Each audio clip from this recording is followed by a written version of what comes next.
Salve, salve turma! Sejam bem-vindos à segunda aula da nossa série sobre Smart Money 100% voltada ao ICT, Inner Circle Trader. Hoje nossa aula será sobre liquidez e eu quero introduzir um pouco o conceito de liquidez na mente de vocês. A gente vai falar sobre vários conceitos aí de liquidez que vai ser necessário para quando a gente estiver passando pelos conteúdos mais avançados. Se vocês gostam desse tipo de conteúdo, já deixa o like. Galera, o mercado financeiro é um jogo de soma zero, por assim dizer. Para alguém comprar, outra pessoa obrigatoriamente tem que vender. Ou seja, a gente precisa da contraparte no mercado. Então, a liquidez nós tratamos de, digamos assim, o dinheiro que está em jogo ali no mercado. O mercado mais líquido, ele tende a trabalhar de forma mais eficiente. Por exemplo, qual é o maior par de Forex aí que nós temos? O EURUSD. Por isso, as movimentações dele tendem a ser mais precisas. Pô, mundo de criptomoedas. Eu mesmo só opero o Bitcoin. Por quê? Porque ele é mais líquido, tende a ter uma precisão um pouco maior, mesmo que hoje em dia a sua liquidez esteja bem baixa. Certo? No geral, para nos movimentarmos no mercado financeiro, tende a ter o lado A e o lado B. Para alguém comprar, outra pessoa tem que vender. Não se criam ativos do zero, digamos assim. Cada corretora vai ter a sua liquidez própria, até por isso algum gráfico do outro dá pequenas discrepâncias. Mas, no geral, para a condução no mercado, nós precisamos nos basear nesse fator que é a liquidez. Então, imagina que tem um big player que quer comprar uma grande quantidade de dólares, certo? Não tem tanto dólar disponível no mercado no momento. Então, por isso mesmo... Então, imagina que o player X quer comprar uma grande quantidade de dólar, mas...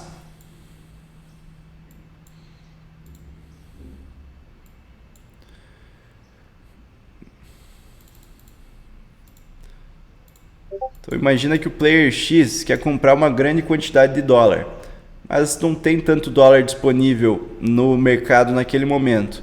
Então ele vê que tem aqui um grande ponto varejista, em que o varejo trata como uma região de suporte, que a cada vez que o preço volta aqui, entra a ordem de compra, pois o varejo acredita que essa é uma região forte para prosseguir, digamos, uma tendência de alta nesse caso.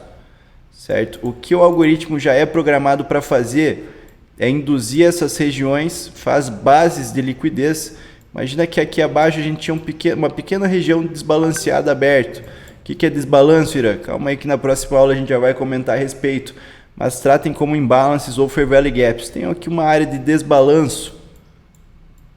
Tá? Quer usar outra referência? Tem aqui os 50% da Fibonacci, um ponto forte, mesmo que você não conheça desbalanço. Próxima aula você já fica sabendo. O que o Smart Money tende a fazer? Ele vai chegar a essa região, induzir mais compras varejistas e aí se enrola essa captura de liquidez. Todos aqueles stops que estavam posicionados nessa região de players que já acreditavam em preços mais altos, que estavam colocando os limites de perda nessa região forte, tá? Eles são estopados nesse momento.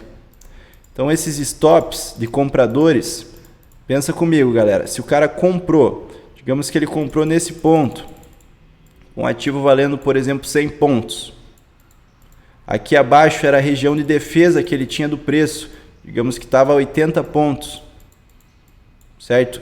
Ele comprou a 100 e colocou a sua trava de perda a 80. Então ele comprou a 100, se o preço cair a 80, ele vai ter que aceitar o prejuízo e vender aquele ativo mais barato. Ora, ele já comprou, seja por meio de compra direta ou de contratos futuros, que é o que a maioria de nós fazemos. Então galera, essas compras automaticamente quando o preço vem e rompe essa área, são convertidas em o quê? Em vendas. Todos aqueles stops se tornam vendas. Então a gente tem essas vendas dos compradores e pensem comigo, a galera que vê o rompimento dessa região forte também entra vendido. Então a gente tem vendas a mercado e mais vendas, que são esses stops de compradores. Stops de compra são vendas, stops de venda são compras, certo? Então todas essas vendas servem para quê, galera? Para o Smart Money acumular a sua posição. Grandes instituições que precisam dessa contraparte vão acumular a posição ali abaixo, certo? Então esses movimentos de captura de liquidez são captura de dinheiro, dinheiro induzido, dinheiro capturado e agora sim o fluxo prossegue, certo? Aqui é um exemplo de uma região clássica de liquidez aí varejista. Mas tem vários exemplos. O preço vem se movendo de queda. De repente ele deixa um ombrinho esquerdo, uma cabeça e um ombrinho direito, um Okoi invertido, certo? Vocês já conhecem isso. Galera, no Okoi, aqui vocês conseguem ver o que? Opa, um pequeno topinho duplo, certo? Topo duplo contém o que? Stopzinhos. Stops de venda, o cara já vendeu. Se o preço passa esse stop, ele tem que recomprar o ativo, certo? Ok. Mas o que? A galera que está comprando ou na projeção desse ombro direito, fazendo compras nessa região, acreditando em níveis mais baixos perante esse Okoi, ou até mesmo o que a maioria da galera do varejo faz é no rompimento da neckline, entra a compra, certo? Então todos esses stops de venda que são compras, mais essas compras que entram a mercado, são mais compras, servem de contraparte para quê? Para o Smart Money vender. Então ele vai ter algum ponto de interesse para buscar aqui, ele induz essas compras, aí sim dá um movimento final, busca algum real ponto de interesse que ele tenha para reverter o preço. Então pontos em que o varejo normalmente compra ou vende serão a contraparte para o Smart Money acumular ou distribuir sua posição, certo? Nesse caso aqui, eles induziram os compradores para acumular sua posição e nesse caso aqui também induziram compradores um pouco de venda antes para fazer a distribuição da posição e prosseguir em queda nesse caso. Nesse caso aqui ele veio, cravou o bloco, inverteu para alta, nesse caso ele deu um bom movimento de queda final. Podemos muito bem usar essa contraparte, tá? Essas figuras gráficas para nos posicionar contra eles. Galera, quem aí nunca ouviu falar de Elliott, vem por exemplo onda 1, onda 2, onda 3, onda 4 complexa. Quando que a onda 4 funciona na maior parte das vezes? Que ela tem como ponto de limite o fim da onda 1, o topo da onda 1, né? Ele não pode, a onda 4 não pode invadir esse território. Sei porque eu já estudei Elliott também, né, galera? Mas enfim. Vem a onda 4, ela faz aquele movimento de captura de liquidez. E aí sim, a onda 5 dá um baita trade, que normalmente tem uma fair value, que a galera chama aqui algum ponto de interesse, para prosseguir essa tendência. Então o preço induz aqui uma cunha, um triângulo, seja o que for, captura. Aí sim nossa onda 5 vem com um ótimo trade bem definido para gente. Pô, muitos trades que eu peguei em Elliott que eram takes eram assim, imagino que vocês também tenham. Então galera, vocês têm que saber que todo topo ou fundo é um possível ponto de liquidez. Digamos que você conseguiu uma posição que o preço acumulou, veio, manipulou, deixou aqui o MSS da última aula. Vou fazer melhor aqui, galera. O preço faz uma acumulação, tá? Um range lateral. Ele vem e dá uma manipulada. Então captura a liquidez abaixo. De repente ele sobe, opa, rompe um topinho aqui, ó. Faz um MSS. Assunto da aula 1. A aula 1, 2 e 3, galera, vão se formar em um só setup, tá? Mas a gente vai ter bastante aula ainda.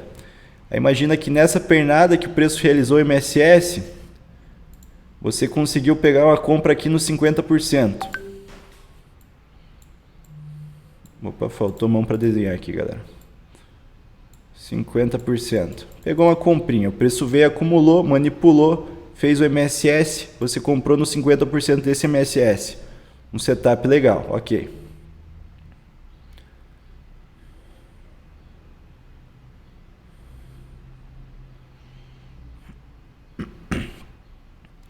Quando ele estiver subindo, galera, faz esse primeiro pivô aqui, você pode arrastar tua operação para o 0 a 0. Por quê? Porque cada topinho é um possível ponto de liquidez, tá? Então, digamos que as estruturas passadas sejam as seguintes. Você tem um ponto de liquidez aqui, certo? Essa região. E acima o preço vinha se movimentando também. Então estamos nesse seguinte cenário. Teu alvo é o topão duplo. Topo duplo, um grande ponto de liquidez como alvo, ótimo. Mas, cara, saiba que cada topinho aqui é um ponto de liquidez. Então, se você conseguiu efetuar a tua compra nessa região, opa, legal. O preço estiver subindo, passou a região da acumulação, parcial. Eu vou tirar menos 33%, 25%, faça como preferir. Cada topo de liquidez é um possível ponto para parcial. Preço retrai, busca o segundo ponto. Opa, 33%. Tá? E aí o preço retrai e busca teu alvo, 33%. Pô, Irã, mas aí você me quebrou, cara. Eu podia ter tirado 100% todo na minha região. Com certeza, cara, mas podia simplesmente vir o cenário seguinte, que o preço busca essa primeira região, tira 33%, aí captura essa boa liquidez, faz mais um movimento de baixa te tirando e aí sim buscando o alvo. Pode acontecer? Sem dúvidas. Por isso que a gente protege a operação. Ou tirou 33, o preço bateu no segundo ponto, ou melhor, não tirou 33. O preço bateu no segundo ponto, capturou a liquidez e ele voltou aqui, ó, fazer mais um movimento de baixista, possivelmente tirar da tua condução, para aí sim prosseguir a tendência. E aqui ele faz um fake choke, por exemplo, que a galera chama. Então, galera, cada ponto de liquidez é um potencial ponto de parcial. Conforme o desenrolar das aulas, vocês vão vendo como eu tiro essas parciais, mas a ideia é essa. Pontos em que o varejo posiciona stop, considera suporte, resistência. Pontos em que o varejo normalmente compra ou vende são a contraparte para o Smart Money se posicionar. Vamos ficar atento a eles. Mais uma informação, galera, por exemplo, em movimentações de linha de tendência. O preço está subindo.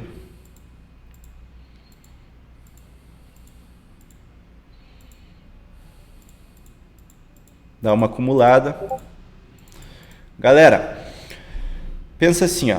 Cada fundo formado, o preço fez um toque, 2 toques. O camarada conseguiu puxar a linha de tendência. Ok. No terceiro ele comprou. Opa, legal. Terceiro toque ele comprou. O preço veio aqui, fez um pivô, fez um fundo. O que, que ele vai fazer? Vai mover esse stop loss dele. Certo? O preço faz um novo topo, um novo fundo. Ele move o stop loss. A gente move o stop, galera. O varejo também movimenta o stop. Certo? Então a gente entende o que nesse cenário? Que esse fundo é muito líquido. O extremo, lógico, players mais defensivos vão colocar o stop lá no extremo. E esses fundinhos aqui, eles não são tão líquidos. Por quê? Porque o stop vai sendo conduzido, galera. Tá? Então, muitas das vezes no movimento assim, o preço pode muito bem só capturar esse primeiro fundo, que é um ponto muito líquido justamente por essa condução de stops, e não necessariamente ele vai precisar buscar esses níveis abaixo, certo? Em tempos gráficos mais altos, cara, uma coisa é o Smart Money capturar um fundinho que tem bastante liquidez e já partir. Outra coisa é ele ter que furar cada uma dessas regiões de defesa até chegar ao ponto mais líquido para depois partir. Vai acontecer isso várias vezes, mas é mais difícil para o Smart Money executar dessa forma, porque pensa o seguinte. Galera, cada estrutura dessa formada, opa, aqui tem um order block. Opa, aqui tem um Fair Value Gap. Opa, nessa estrutura, toda estrutura tem order block, também tem order block. Certo, galera? Tem um Mitigation Block, tem liquidez, tem tudo, tá? Então imagina que cada estrutura dessa formada, vou marcar só os order blocks, tá? Mas entendam que cada estrutura vai ter vários pontos de defesa para o preço. Então uma coisa é o Smart Money só ter que furar um ponto de liquidez que já tem muita liquidez conduzida e é a ótima contraparte para ele acumular. Top. Outra coisa é ele ter que furar esse, bater nesse order block, retrair, furar o outro, para aí chegar na piscina de liquidez majoritária e prosseguir o movimento de alta. Pode ser que ele venha também em um só movimento aqui, capture tudo? Cara, até pode, mas entendam o seguinte, galera, que esse ponto é o mais líquido e muitas das vezes o Smart Money só precisa capturar ele para a gente prosseguir o movimento de alta. Então você vai aguardar a captura dessa liquidez e com os conteúdos que você tem acesso até agora, aguarda o MSS, um topo sendo rompido. Você pode muito bem pegar, por exemplo, num movimento de 50%. Não é o que eu recomendo, galera. Aguardem melhores informações, mas essa é a ideia em cima de liquidez. Nos mapeamentos que nós fizermos, vocês vão ter bastante contexto a mais em cima disso, mas espero que eu tenha ajudado vocês aí. Já deixa o like, compartilha esse vídeo com seus amigos e se estiverem gostando dessa série, deixe aí nos comentários. Tamo junto.